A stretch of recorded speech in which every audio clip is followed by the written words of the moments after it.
वो मास्टर साहब जो पहले स्कूलों में जाकर कुर्सी तोड़ा करते थे, पैर पर पैर उठाकर स्कूलों में बैठा करते थे, वो मास्टरनी साहिबा जो स्कूल में जाकर स्वेटर बनाया करती थी, वो मास्टर साहब जो बुद्धिवर्धक चूर्ण बनाते हुए नींद लेते थे, अब उनका नींद चैन सब हराम हो गया है। जी हाँ, के पाठक ने हाल ही में एक नियम निकाले थे कि सुबह 6 बजे तक मास्टर को विद्यालय पहुंचना होगा हर हाल में। इस पर शिक्षक क्रोधित हो गए थे और बार बार ये कह रहे थे ये नियम गलत है, सुबह 6 बजे कैसे कोई शिक्षक पहुंचेगा। के पाठक नियम में बदलाव करे। के पाठक ने बात मान ली शिक्षकों की और नियम में बदलाव कर दिए। जैसे ही ये मुझे सूचना मिली, मैंने सोचा कि वो के पाठक जो मुख्यमंत्री का नहीं सुनते हैं, वो के पाठक जिनको मंत्री का डर नहीं, मंत्री का कुर्सी खाली करवा देते हैं, वो शिक्षक से डर गए और टाइम में बदलाव कर दिया। जब मैंने गहराई से पता किया तो पता चला कि पहले स्कूल का समय था 6 बजे और अब की नियम निकाल दिए के पाठक 5:45 में, यानी 15 मिनट पहले ही अब स्कूल पहुंचना होगा। और अगर दोबारा शिक्षक बोले कि स्कूल के नियम में बदलाव कीजिए, समय में बदलाव कीजिए, तो हो सकता है के पाठक कल से कहेंगे 5 बजे स्कूल पहुंचो और नहीं पहुंचेगा तो आधा छोड़ा देंगे। इस बार जो नियम निकाली गई है उसमें सिर्फ 2 बदलाव हुआ है। पहला कि आप 5:45 में जितने भी शिक्षक है वो विद्यालय पहुंचेंगे। दूसरा, 1:30 बजे तक सेल्फी आपको जो है वो भेजना है। 1:30 बजे से पहले अगर आप सेल्फी भेज दिए तो आपको अनुपस्थित माना जाएगा कि आप विद्यालय में जो है वो है नहीं है। ये नियम तो बहुत कड़ा आया है भैया। 5:45 में जो है वो सभी शिक्षकों को हर हाल में विद्यालय पहुंचना होगा। याद कीजिए मास्टर साहब, बहुत कुर्सी तोड़े हैं आप लोग, पैर पर पैर चढ़ाकर बैठते थे, बच्चा लोग से पत्ता चुनवाते थे, सरकारी स्कूल में पढ़ाई नहीं होती थी, बैठ के आप लोग गप लड़ाया करते थे और बहुत बचपन को पीटते थे। तो एक बात बताइए, आराम किए हैं आप, खाए हैं बैठ के आप, तो पेट निकलेगा किसका? मेरा कि निकलेगा आपका?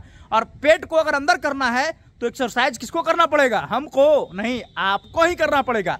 तो जो मास्टर साहब बैठकर जो है वो चैन की नींद सो रहे थे, अब उनका चैन का नींद जो है वो हराम हो चुका है। लेकिन अफसोस इस बात का है कि उनके चक्कर में नए वाले बीपीएससी टीचर जो आए हैं वो भी परेशान हो रहे हैं।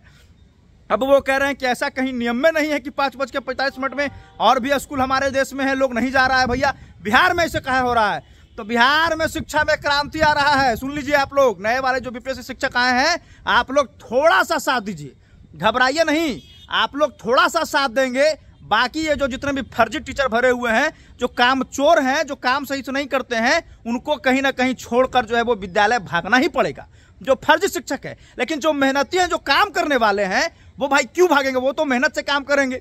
थोड़ी बहुत परेशानी होगी लेकिन एडजस्ट कर लीजिएगा आप। समझ गए? देखिए, कहा जाता है कि परिवर्तन ही संसार का नियम है। अभी आप जिस इलाके में हैं, अगर वहां बाढ़ आ जाएगा तो आपको तैरना पड़ेगा, तभी आपकी जान बच पाएगी। तो आप सरकारी नौकरी कर रहे हैं, विभाग का जो नियम आएगा उस नियम के तहत काम करना ही होगा। एक बात बता देते हैं साहब, सुन लीजिए, अस्पताल के कर्मचारी भी जो है ना वो 8 घंटे ड्यूटी करते हैं। कभी कभी कोई डॉक्टर जो है वो 16 घंटे भी ड्यूटी करता है, तो कभी कभी कोई डॉक्टर फरार भी काटता है और फरार भी रहता है। तो ये चीज समझिए, जो काम करने वाले लोग हैं वो भागेंगे नहीं, वो काम करेंगे। और हम लोग भी यही चाहते हैं कि शिक्षा क्षेत्र में बदलाव हो। और जो भी हमारे दर्शक वीडियो देख रहे हैं, अगर आपको लग रहा है कि मैं सही कह रहा हूं तो वीडियो को शेयर करके कमेंट में आप 2 शब्द लिखिए। अभी भी शिक्षा विभाग नहीं सुधरा है पूरा। अभी भी ऐसे कई शिक्षक हैं जो सिर्फ स्कूल में अटेंडेंस बनाने के लिए जाते हैं, और ऐसे शिक्षकों पर तो कार्रवाई होनी ही चाहिए। और यही लोग जो है वो स्कूल का टाइमिंग बदलाव कर रहे हैं। आज हम कह रहे हैं, आप इस चीज को समझ लीजिए, सभी शिक्षक से यही आग्रह है कि आज अगर आप जिस दिन से ईमानदारी से काम करना शुरू कर दिए, आप लोगों की बल्ले बल्ले होगी और आपको कभी ये नहीं लगेगा कि आपका विभाग जो है आप पर जाति कर रहा है। इस चीज को आप समझ लीजिए। आप ईमानदारी से काम करिए, मेहनत से काम करिए, बच्चों पर मेहनत करिए। 6 महीने बाद, साल भर बाद, 2 साल बाद रिजल्ट जब दिखेगा तो लोग कहेंगे नहीं, मास्टर साहब अब मेहनत करने लगे हैं। तो बस यही आग्रह, यही कहने आए हैं कि मास्टर साहब घबराए नहीं, जी तोड़ के मेहनत करें। जिस तरह से कुर्सी तोड़ के आप बैठते थे स्कूलों में, और बच्चों को जो है मोटिवेट करिए, विद्यालय बुलाइए और सही से पढ़ाइए और पूरे बिहार का नाम रोशन करवाइए। फिर देखिए के पाठक जैसे अधिकारी भी आप लोगों का जो है वो खुलकर समर्थन करेंगे। धन्यवाद।